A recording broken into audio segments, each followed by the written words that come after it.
फिरदौस नगरमध्ये वॉल कंपाऊंडच्या कामाचा आमदार डॉक्टर फारुख शेख यांच्या हस्ते शुभारंभ। याबाबत अधिक वृत्त असे की महानगरपालिका क्षेत्रात मूलभूत सोयी सुविधांचा विकास योजना अंतर्गत प्रभाग क्रमांक 13 मधील Firdaus Nagar city survey number 379/2 plot number 66 खुल्या जागेत वॉल कंपाऊंड बांधणे या कामाचा 25 लाख रुपये खर्चाच्या कामाचा शुभारंभ आमदार डॉक्टर फारुख शेख यांच्या हस्ते करण्यात आला। धुळे शहरातील प्रमुख समस्या असलेल्या मूलभूत सुविधा कामांसाठी आमदार डॉक्टर फारुख शेख यांनी करोडो रुपयांचा निधी आणून नागरिकांच्या विकासासाठी आजपर्यंत कार्य करीत आहेत।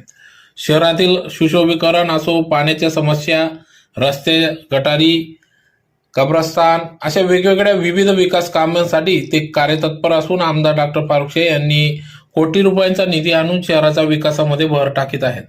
जे शक्य असेल ते सर्व करणे